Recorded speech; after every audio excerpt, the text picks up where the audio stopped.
Attaque du fourgon pénitentiaire hier qui a coûté la vie à 2 agents. 3 sont grièvement blessés. Il fallait faire évader, extirper du fourgon pénitentiaire un trafiquant qui s'appelle Mohamed Amra, surnommé La Mouche, qui était emprisonné à la maison d'arrêt d'Évreux pour vol à effraction, mais il est aussi impliqué dans des affaires de règlement de compte mortel autour du narcotrafic à Marseille. On va en parler avec la magistrate Béatrice Brugère. Bonjour Béatrice Brugère. Bonjour. Quelles sont les premières leçons à tirer de ce qui s'est passé, de cette attaque particulièrement sanglante, même si la traque continue, donc on ne sait pas encore précisément qui a commis cette attaque, dans quel but, mais aujourd'hui, y a-t-il des leçons à tirer de ça ? Oui, de toute façon, il y a toujours des leçons à tirer d'un drame aussi terrible, qui n'est certes pas prévisible, mais qui n'est pas complètement non plus illogique, compte tenu de la désorganisation que l'on connaît aujourd'hui, et en tout cas du manque de prise de conscience des enjeux de sécurité qui devraient être les nôtres par rapport à ce genre de profil. Je crois qu'aujourd'hui, il va falloir vraiment qu'il y ait un avant et un après. Vous savez, je l'ai déjà dit sur un autre plateau, parce qu'on ne peut pas se contenter d'être dans le commentaire. Alors bien sûr, c'est le temps du recueil aussi. Il y a quand même des familles qui sont endeuillées. Et j'en profite d'ailleurs pour présenter toutes mes condoléances à la famille de nos collègues qui ont été assassinés, parce que c'est quand même ça, de façon froide et terrible. Mais je crois que ce signal doit être pris à la hauteur des enjeux. C'est-à-dire qu'aujourd'hui, on a une petite population de délinquants extrêmement dangereuse, extrêmement violent, sur lequel on doit totalement adapter nos modèles de sécurité et de réponse pénale, y compris au niveau des prisons, des procédures. Oui, d'accord, mais pardon, mais on nous explique depuis hier qu'il s'agissait certes d'un délinquant, mais ce n'était pas un gros bonnet. Il avait été condamné essentiellement pour des vols, il devait être poursuivi pour des homicides, mais pour l'instant, il n'avait toujours pas été jugé, et donc on ne pouvait pas prévoir que cet homme pourrait faire l'objet d'une telle tentative d'évasion. À vrai dire, je ne sais pas ce que c'est qu'un gros bonnet. Cette catégorie, je ne la connais pas. Moi, ce que je connais, c'est des catégories, j'allais dire, juridiques. C'est quelqu'un qui a déjà un parcours de délinquance avéré, qui avait des procédures criminelles en cours. Donc, je ne connais pas la catégorie gros bonnet. Donc Moi, on je a connais... été Non, mais je veux dire, là où vous avez raison, c'est que des profils comme ça, il y en a plein. Oui. Là, vous avez raison. Donc, c'est à nous d'identifier sur ces profils de personnes qui sont quand même en détention. N'importe qui ne va pas en détention aujourd'hui. N'importe qui n'est pas dans des procédures, ce qu'on appelle JIRS, juridiction interrégionale spécialisée, qui sont des procédures de criminalité organisée pour des faits qui sont des faits criminels. Donc, c'est pas non plus un délinquant lambda. C'est pas vrai. Et d'ailleurs, peut-être. Qu'est-ce qu'on aurait pu faire de plus alors ? Enfin, je veux dire que là, c'est pas Pablo Escobar. Enfin, de la manière dont on le voyait, dont on regardait ses condamnations, on n'a pas présenté Mohamed Amra comme étant à la tête d'un cartel de narcotrafiquants On s'est trompé. qui a fait main basse sur la ville. Ou alors, effectivement, on s'est trompé, on a Sur le sous-estimé la personnalité. En tout cas, il faudra faire ce retex, comme disent les militaires, c'est-à-dire ce retour d'expérience, parce que c'est pas la première fois qu'on se sera trompé.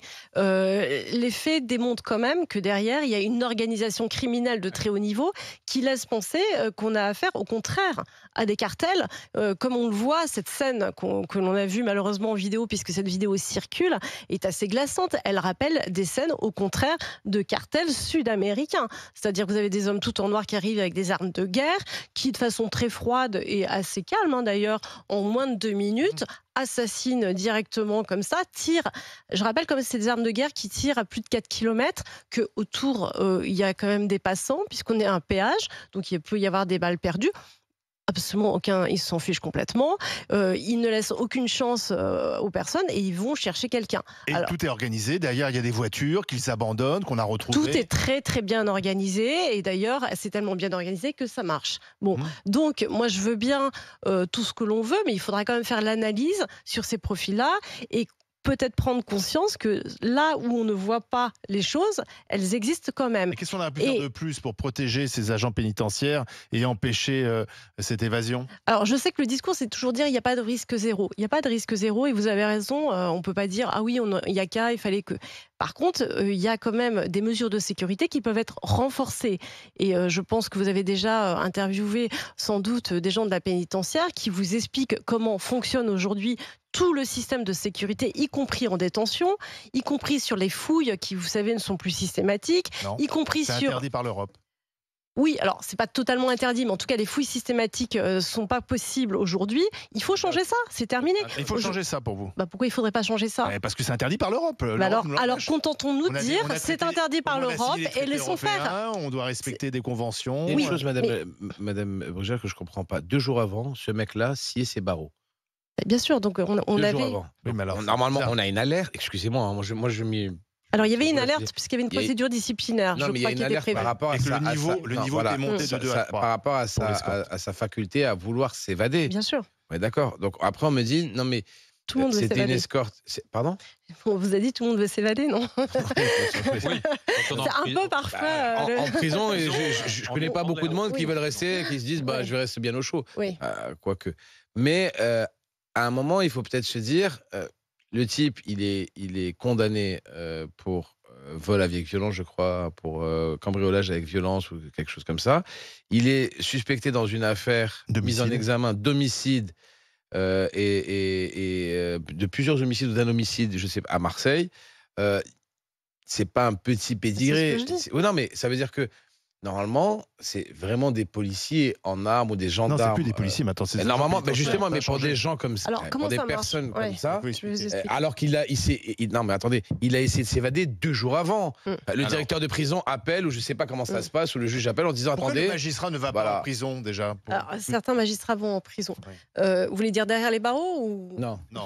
Ça peut arriver, mais non, mais sérieusement. C'est plus rare, heureusement. Au lieu de déplacer le détenu avec des moyens considérables, il y a plusieurs questions. Réponse, oui, il y a plusieurs questions. D'abord, la question la plus importante, c'est ce qu'on appelle le renseignement pénitentiaire. C'est-à-dire que comme en détention, vous avez quand même des profils plus ou moins dangereux et qu'on n'a pas encore réussi à construire des établissements qui seraient, j'allais dire, beaucoup plus spécifiques selon les profils, ce que nous demandons depuis très longtemps d'ailleurs au passage, parce qu'aujourd'hui, on mélange quand même beaucoup de gens différents en détention. Il faut absolument aujourd'hui aller plus loin et identifier ces profils dangereux pour qu'ils soient mis dans des établissements sécurisés. Aujourd'hui, ce n'est pas le cas, premièrement. Deuxièmement, en détention, vous savez qu'on circule. Les gens circulent en détention. Pour ceux qui croient que les gens sont enfermés en détention, ce n'est pas vrai. Les détenus peuvent se promener en détention. Et d'ailleurs, ils peuvent tellement se promener qu'ils se parlent dans la cour, etc., etc. Donc ça, tous ces sujets-là sont extrêmement importants. Il y a aussi la circulation des portables, la circulation des colis, de l'extérieur. Donc vous avez également la prison est un réceptacle où on peut lancer en permanence des colis qui sont utilisés, etc. Donc tout ça, il faut que ça cesse. C'est-à-dire que pour ces profils dangereux, il faut qu'on ait des prisons qui soient beaucoup plus hermétiques. Aujourd'hui, on nous parle de brouilleurs. D'abord, ils ne sont pas partout, ça ne fonctionne pas très bien. Il faut des détecteurs de téléphone parce qu'en fait, lors de l'audition... Mais pourquoi on les a pas, ces détecteurs de téléphone? On va vous dire ça coûte cher, c'est pas le choix qu'on a fait, etc. C'est toujours les mêmes excuses. Donc c'est ce que je dis, maintenant, il faut que ça change. Il faut qu'on tire les leçons de ce qui est arrivé aujourd'hui pour prendre les bonnes décisions. De l'argent, il y en a eu, utilisons-le pour les bonnes choses. On a de l'argent aujourd'hui. On ne peut pas dire qu'on n'en a pas puisqu'on a un garde des Sceaux qui, au contraire, a réussi quand même cet exploit de faire augmenter de façon substantielle le budget. Alors disons-nous les choses, c'est pour acheter les téléphones qui sont acceptés, tolérés, puisqu'on parle de tolérance en prison, c'est pour acheter une paix sociale. Oui, mais tout ça, on le sait, tout ça. Ce que j'appelle, moi, j'appelle un choc aujourd'hui de sécurité. Alors, madame, vous, en tant que secrétaire général du syndicat Unité Magistrat, vous le savez, mais monsieur tout le monde ne le sait pas. Oui, mais c'est pour ça que j'en parle. Ne sait pas qu'un mec qui est condamné à 10 ans de prison, à 5 ans de prison ou à 1 an de prison peut rentrer un téléphone portable et continuer à gérer son marché à partir de l'intérieur. Exactement. Vous le savez, mais les gens ne le savent pas. C'est exactement ce qu'ont dit les magistrats devant le rapport qui est extraordinaire. Peut-être qu'on en parlera après sur le narcotrafic, parce qu'on est complètement dans la cible du sujet d'aujourd'hui, il me semble. On est complètement dans la cible. Il disait, en prison, ces profils-là continue comme si de rien n'était. À gérer leur Le business. trafic, mais pas que le trafic. Il faut relire les auditions, elles sont très intéressantes. Qu'est-ce qu'ils disent? Ils peuvent même commanditer des tentatives d'assassinat. Donc, À si vous partir voulez. De leur cellule. Exactement, puisque nous avons des écoutes. Donc, pour revenir à votre Mexique. question, qui est Et- celle du renseignement, du renseignement pénitentiaire, qui est absolument essentiel, c'est-à-dire à qui on a affaire. C'était votre question, est-ce que c'est un gros bonnet, pas un gros bonnet? À qui on a affaire? Est-ce que cette personne est dangereuse? Vous avez raison, ici c'est Barrot, il essaye de partir. Manifestement, il a déjà un vrai profil de délinquant. À qui on a affaire? Le renseignement pénitentiaire, je le rappelle, puisque nous étions encore le seul syndicat à être pour, Christiane Taubira était contre. On vient de loin. Aujourd'hui, c'est grâce à Jean-Jacques Urvoas qu'il a existé, qu'il se développe, parce qu'il y a eu les attentats.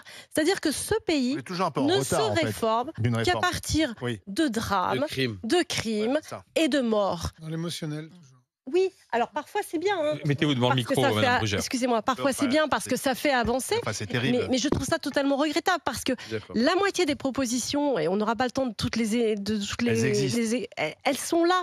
Les acteurs de terrain, ils le disent. Certains syndicats, comme notre syndicat, n'arrêtent pas de sonner l'alarme en disant faites ci, faites ça. La pénitentiaire s'était mis en grève sous Nicole Belloubet parce qu'ils voulaient des armes. Vous savez qu'ils ne sont pas armés.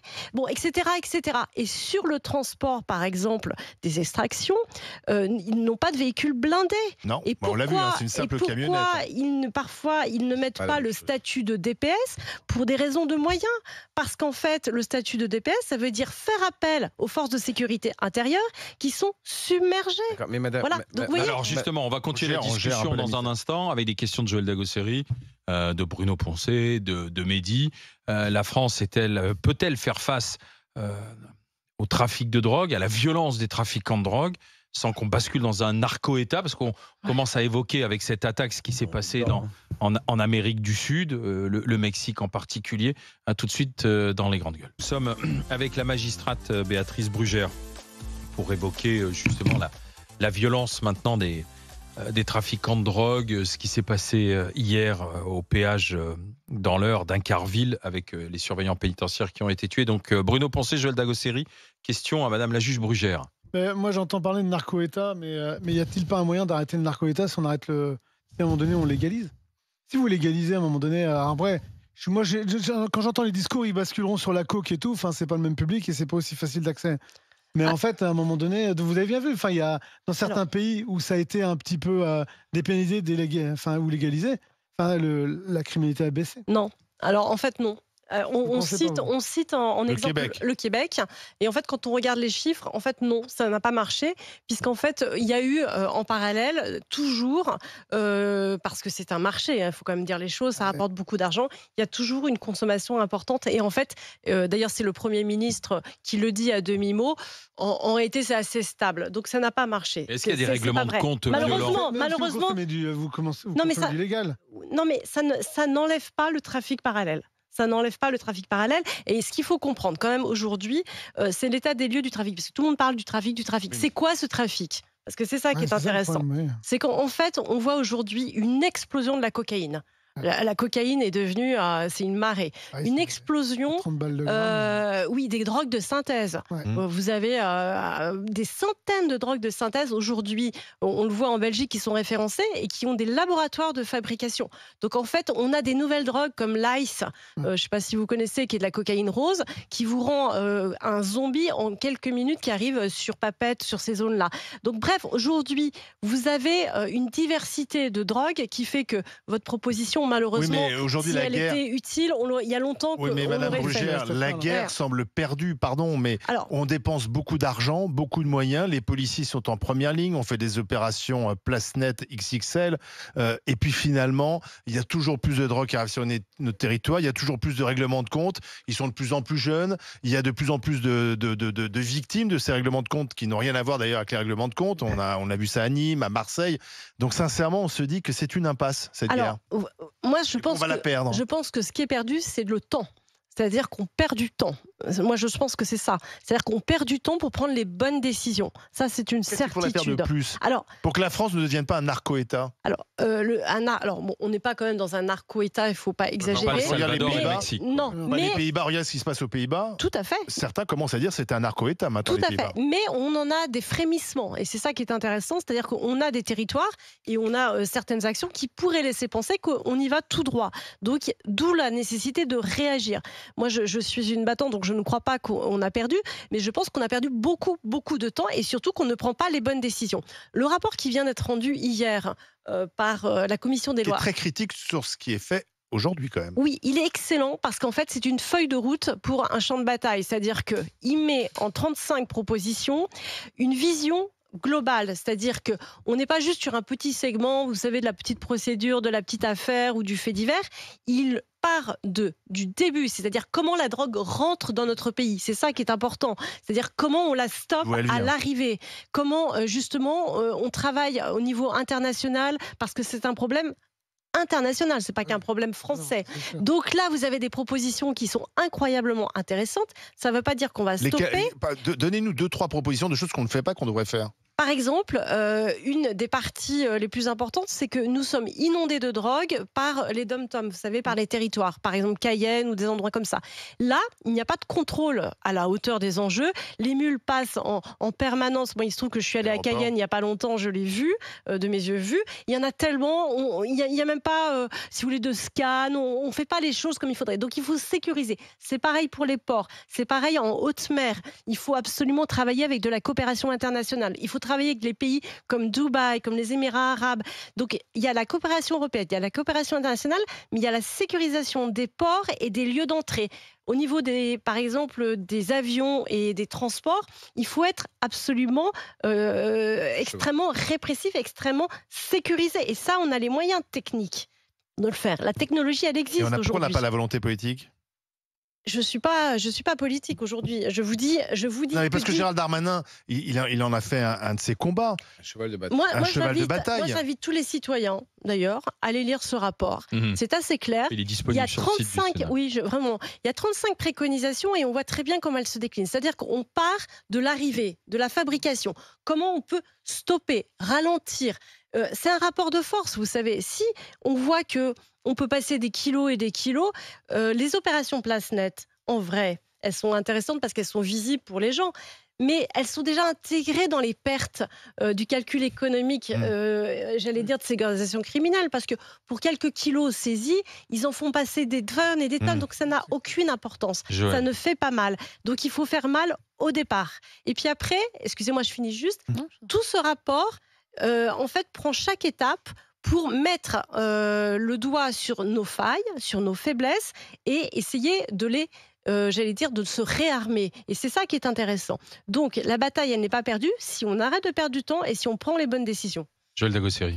Tout à l'heure, on a reçu le représentant syndical des agents pénitentiaires et qui nous expliquait, en fait, en gros, qui accusait un peu les magistrats de trop incarcérer.